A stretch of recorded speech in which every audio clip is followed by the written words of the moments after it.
Thanks, Ira. Thank you so much, everybody. It's a real pleasure to be here. I'm quite humbled, actually, and it's interesting that I've decided to speak today about connection, and there are so many experts in this space in the room, and I am not one, but I hope in the next 20 minutes or so I'll be able to give you my perspective on why I think connection is the key to safe and quality care in a system under pressure. I'd also like to acknowledge the traditional owners and the lands in which we meet today, the Yagara and Turrbal people, and acknowledge elders past, present and emerging, as well as any Aboriginal Torres Strait Islander people in the room.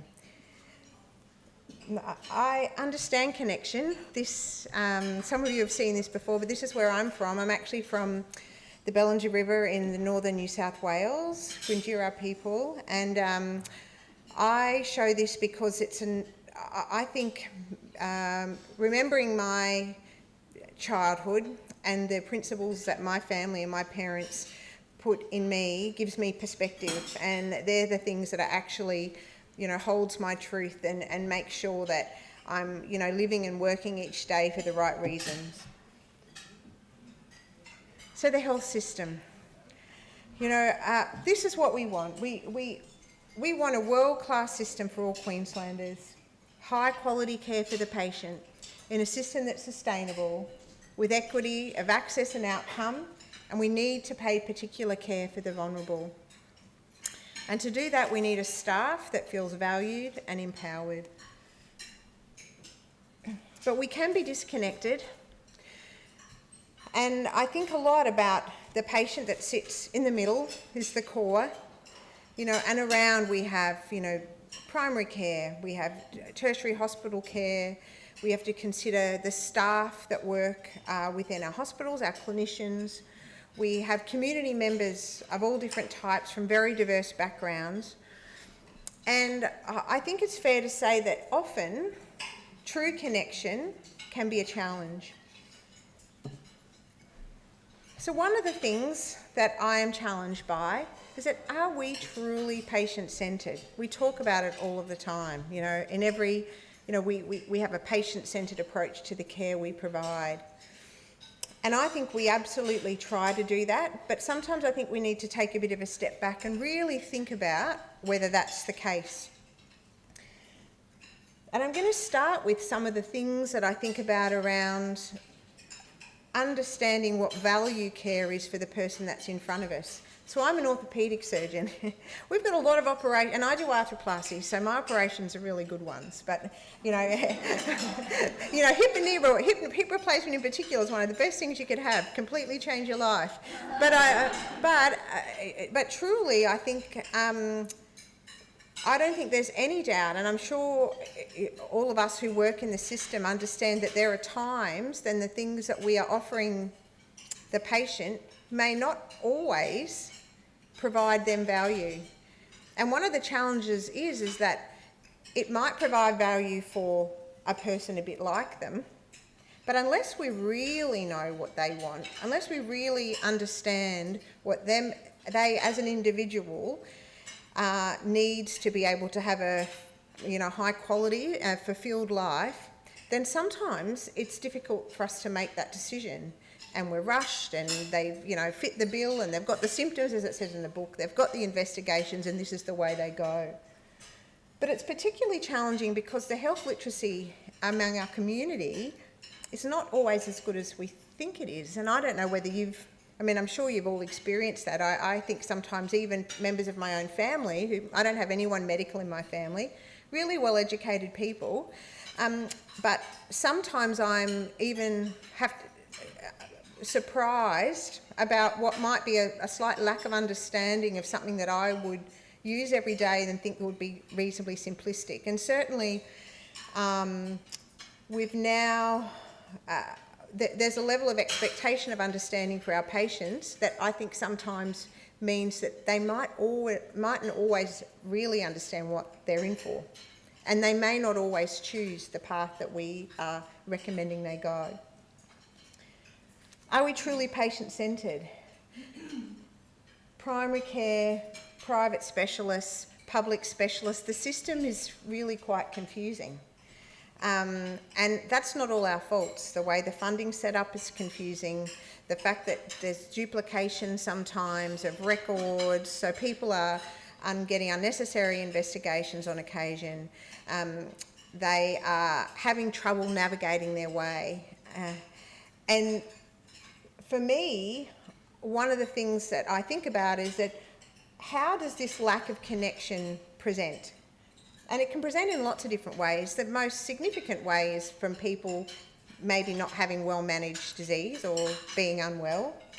But it also means we can get late presentations. It also means we get recurrent or unnecessary presentations. And I'm going to come back to that in a second, but when I was at STARS, one of the things we did is we looked at our data around representations post-discharge from an elective facility. Now it's a great facility, good, really high quality care does occur there, but we had a 10% representation rate back to ED within 30 days, 10%. So very few, a tiny proportion of those people got admitted, but they were coming back in because they were disconnected. They were disconnected somehow from the care that we'd given them. And I'm going to talk to you about one of the solutions that we came up with related to that. Are we truly patient-centred? How are we considering the overall population within the models that we manage now? I think one of our challenges is the actual funding for preventative care as a proportion of the overall system care is very, very low. And again, that's not anyone's fault, but it makes it hard to be able to manage chronic disease, particularly in our vulnerable groups. And all of these things contribute then to poorer patient outcomes. And it's interesting, there's a lot of evidence that chronic disease can be better managed in a connected patient. So if we're able to then engage patients better in their care, then in fact there's lots of evidence to support that in fact they will be more well. These are some of our interns that started a few weeks ago, and I've met a few interns tonight. So those of you I haven't met, I hope I will later. Very warm welcome to, to Queensland and to Queensland Health. Our doctors and our junior doctors in particular are a group that I feel really passionate about us ensuring that we are empowering them to be valued. How are we doing? Look, overall, there's a lot of positive. I meet with a lot of junior doctors and there's a lot of positive that's coming out. Many of them are very happy, there's no doubt about it. A lot of them are saying it's better here than it is in other places, which is good. But I think also we need to be honest about how they're feeling, because we get lots of recurrent data, and I've put up here some results from the AMA resident hospital check, as well as an ARPRA-based one, which is our medical training survey. And what's really interesting to me is that they almost identically match. The data in those two documents match. Now there's positives and negatives about how the data's collected for both. We want more information for both. But there's a few things that really mean that I think we need to work harder. When I say we, I mean we as a system in the role that I have. 52% are concerned about making an error because of fatigue, and that's really concerning, but it's also a challenging problem when you're a workforce under pressure. 32% have witnessed bullying, harassment, sexual harassment or racism, and that is unacceptable. Even worse, that if you are an Aboriginal or Torres Strait Islander junior doctor, 54% have experienced racism in our system. And 75% say they're supported through their career progression. Well, that needs to be 100%. It's not that it's all bad. There are some things that are improving. In fact, over the years, they're saying, this is from the training survey, which is ARPRA-based, that agree that there's a positive culture in the workplace, so that's sort of getting better. The bullying, harassment, discrimination hasn't got worse. It's just stayed the same. So we need to use some levers to change that up a little. And I think for me that's going to be a really big focus of our wellbeing reference group, and there are many of you here in the room that are part of that, and I'm really grateful that you're involved. But we need to address these things to ensure that our junior doctors do feel empowered.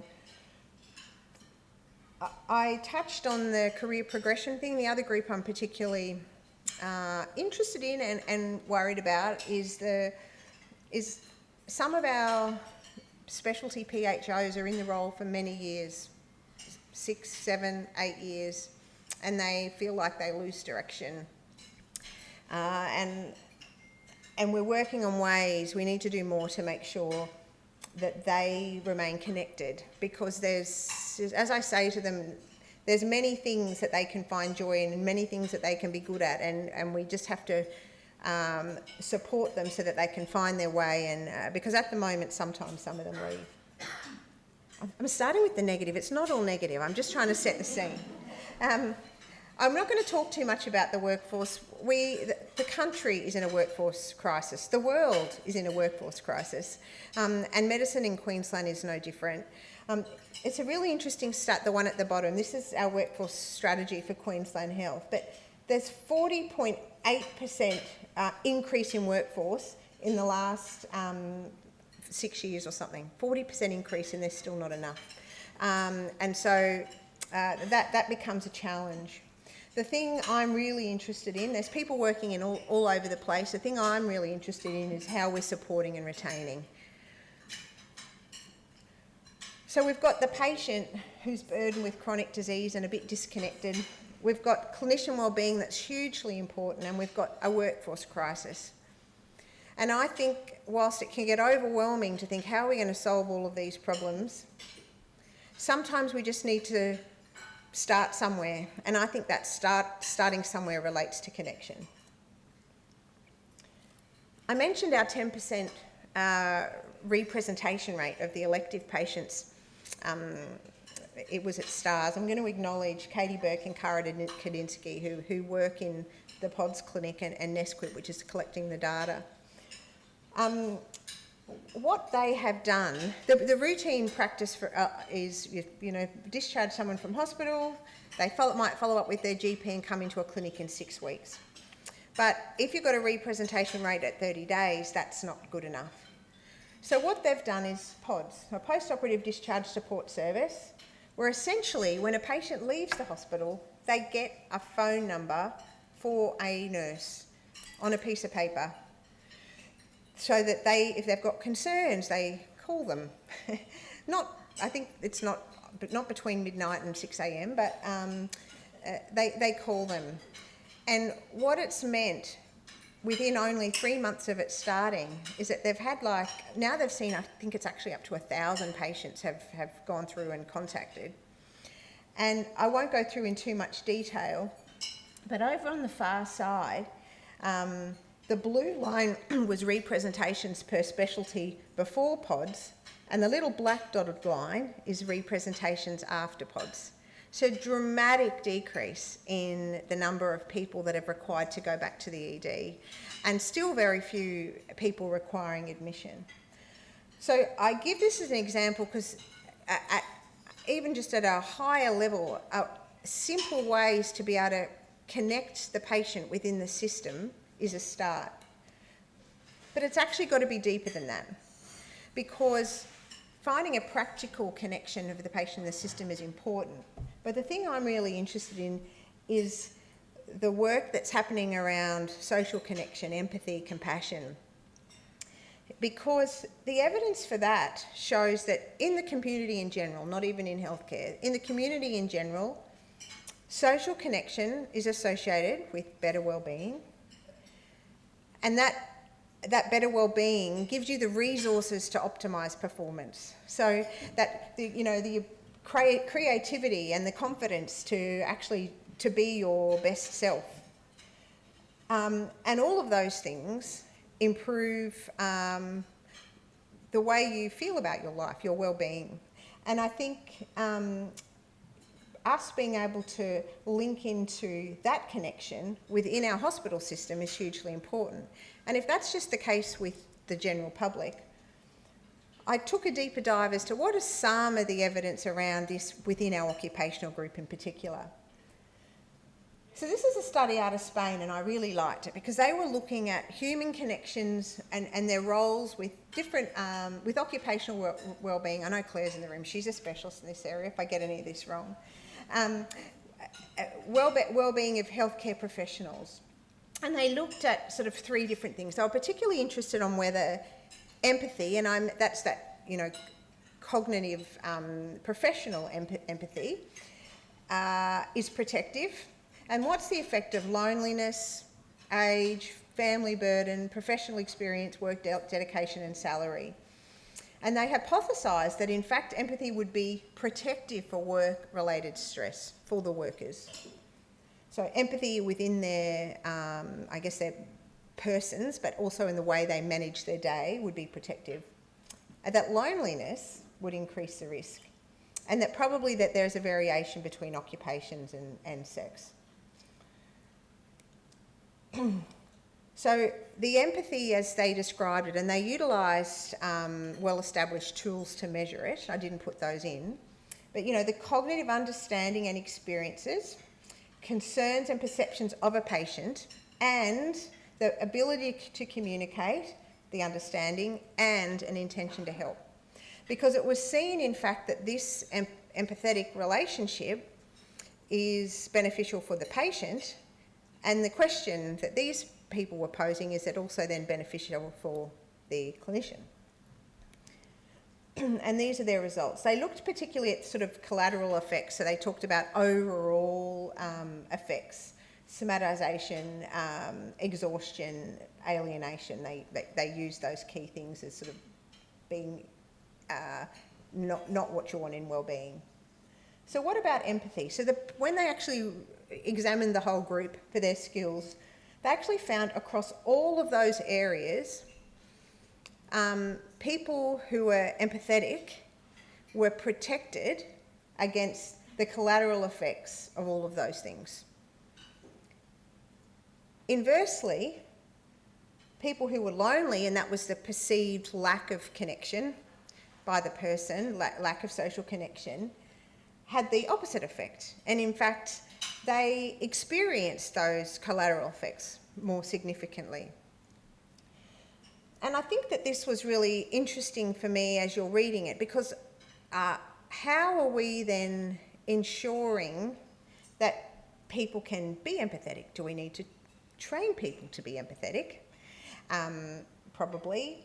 Do we need to allow people the time to have a communication, a patient-doctor communication that can allow for the understanding, the cognitive thought, the ability to demonstrate your understanding and an idea to help? And I think that there are probably some structural levers that are possible for us to, you know, consider as we're trying to do some of this planning and redesign to make the work environment better. As well as that, it's also about the connection between clinicians as well. So it's not just a patient-doctor relationship, it's between your colleagues. But it was pretty interesting. This graph, I think, was also interesting to me because this one looked at the protective effects of empathy against somatisation was this one particular collateral, according to your age.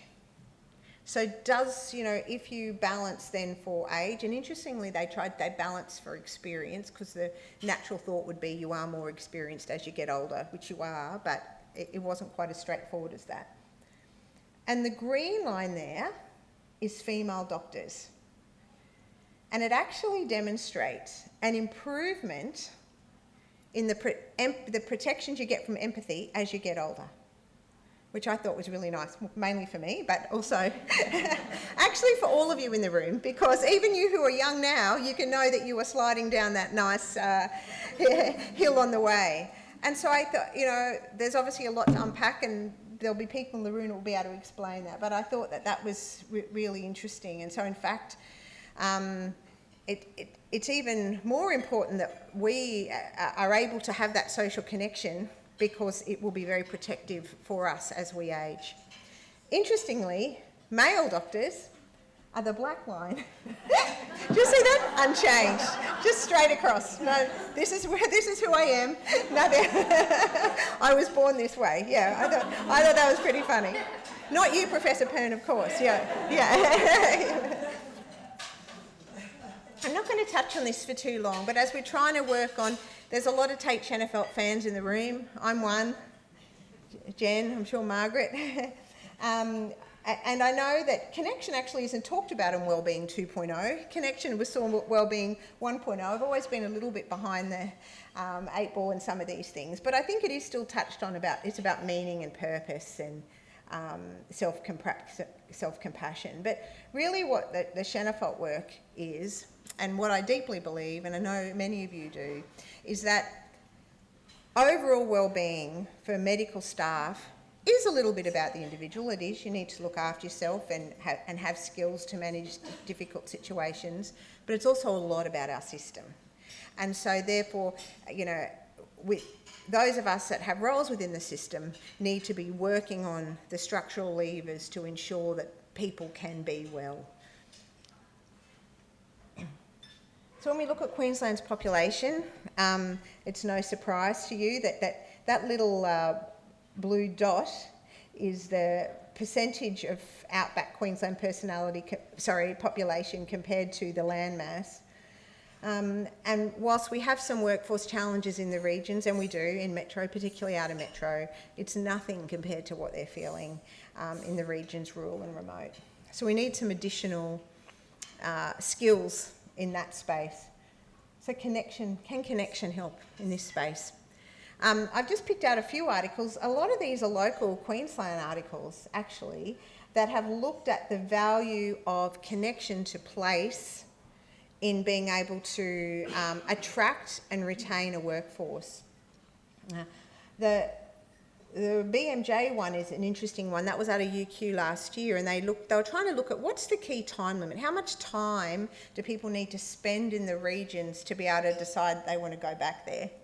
And it's 12 weeks. So it's not, if you're going out there for 2 weeks, there's sort of no chance that it's going to naturally happen. Because whilst there's lots, we want to, people who come from the regions, absolutely we want to support to stay in the regions. But the evidence says that, only 30% of people who are from the regions want to actually go back there. And that's self-determination they can decide. And about 30% of our students in our medical schools are from the region. So 30% of 30% is not enough. We can't just rely on people who are from there to work there. We need a way to try and encourage people who are from other areas to go. And I've come across this really interesting paper that was out of Western Australia. And they use social network analysis, which is a method more commonly used in public health type literature, to actually determine, a few years after they'd started their first rural clinical school, sort of how well they were going. They were like, well, okay, we've got this rural clinical school where there's longitudinal integration, where the kids went to all of the, I know it's very small, but they, Broome, Bunbury, Albany, lots of different places as where they could have been placed. And they tried to determine, was there a way of seeing where they went when they finished? Now, this is a confusing slide, so I'm going to explain it in my very basic way. Essentially, each line there is a person. So what they said is they started, it's where someone started to where they finished, and so each line is a person. And if there were multiple lines doing the same thing, the lines got darker. So what you can see from that is there's a huge sort of centrality, which is one of the things they're looking at, and it's Broome. And at that time, it was really surprising to them. So Broome, I think, I've never been to Broome, I'd like to go. I mean, it's quite a touristy area, but at that time they had real trouble getting GPs. They couldn't get anyone to go there. So they were thinking that Bunbury and some of these coastal places would be where all these kids would want to end up, sort of a little regional, but urban regional perhaps. but the number of people, Broome was where everyone wanted to go. So, you know, anecdotally, they were trying to work out why that was, but they knew that there'd been a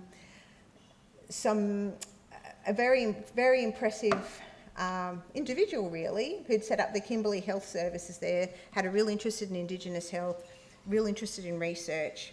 And so the kids who had been there loved it. They were talking about how good it was, and really it became a hub. So what's interesting is then, 5 years later, another paper came out, and this paper actually looked more deeply at actually what was going on in Broome. So they used social network analysis as well, but this time they used it in a slightly different way.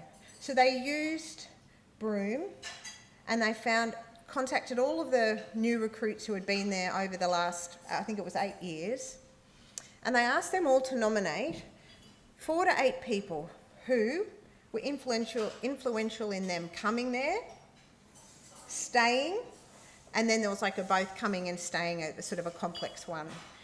And so that they essentially utilised that data to produce this next graph.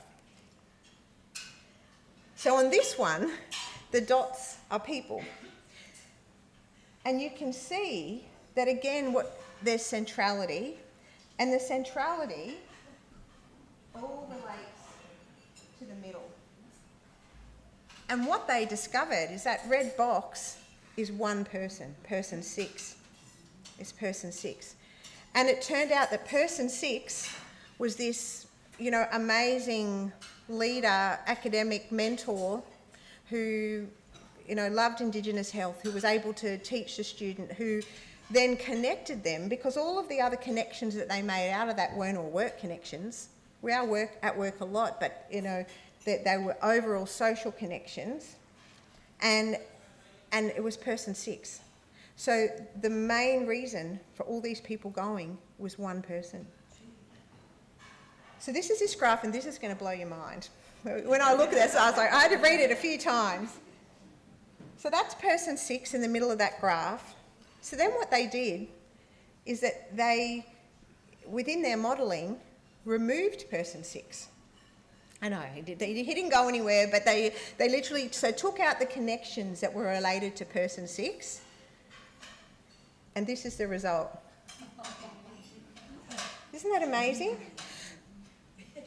So I think, you know, you look at that and what an influence that person had, you know, because that one person actually got people connected, living there, brought them in, allowed them to find their connection to place, and that potentially what it could have been without.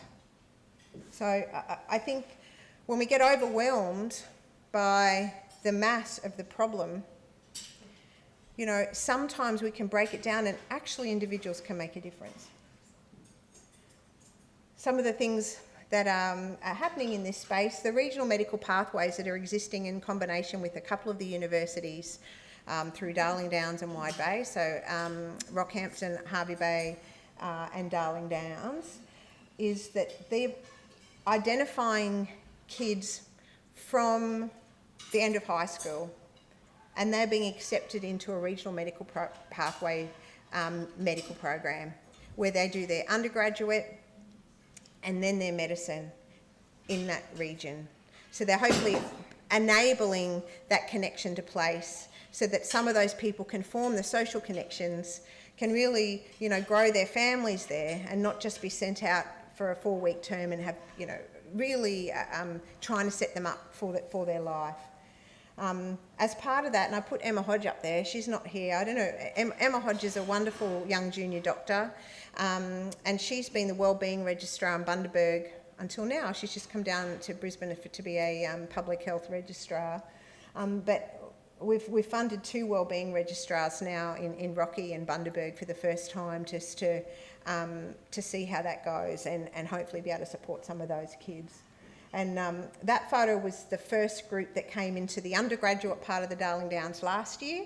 And a couple of weeks ago, for the first time, we met the first group of the people starting the medicine side. So at the moment, they've just come in sort of at the 4th year for the medicine, but in time these kids will just be in that space for 7 years, which is great.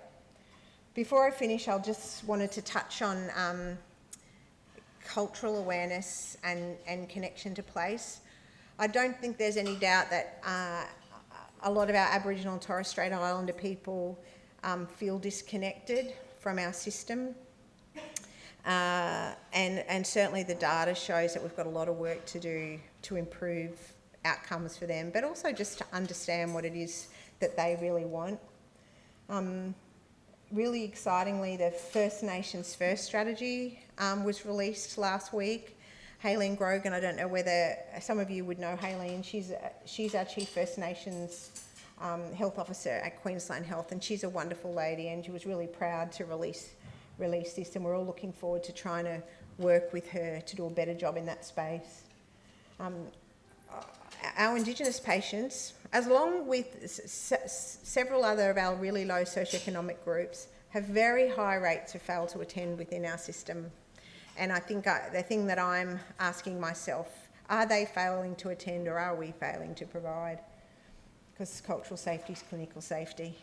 In a few weeks, OCMO's hosting 2 days of a cultural safety training with AIDA, and they're also having it on, one of ours is on the Friday the 22nd of March, and then they're also having one on the 23rd of March that's open for individuals, so if you're interested, reach out. I'm really looking forward to it. I think I'll leave the diversity stuff, but you know, diversity to me is not just gender, it's culture, it's experience, and our system will be better as we embrace people from lots of different areas with different perspectives. So for me, the patient is at the centre, but I am continually reminded that we have to make sure they're connected and that we're really understanding what it is that they want. Connection will make a difference to clinician wellbeing, and diverse perspective and cultural safety need to be part of the overall framework as we are looking at organisational change to make sure that we can achieve the first two things. I'm going to finish with this. So many of you would have heard the story of the starfish. My mother used to tell me it when I was sort of a teenager feeling overwhelmed. And it's a very old story, and it's a story of an old man who walks down onto a beach, and all of these starfish had washed up, thousands of them washed up onto the sand. And there was a little boy, and the little boy was picking them up and he was throwing it into the water. He'd pick one up and he'd throw it back into the water. And the old man came over to him and said, "There's no point you doing that. It's too much. It's not going to make any difference." And he threw one back and he said, "I made a difference to that one." These are some of our interns from Redland Hospital. We hope they stay smiling. I hope they stay connected. And I think the take home from me is to, sometimes it might be as simple as an empathetic conversation or reaching out. And I think whilst we get overwhelmed with the enormity of what's in front of us, you know, one of you guys might be person 6. Thank you very much.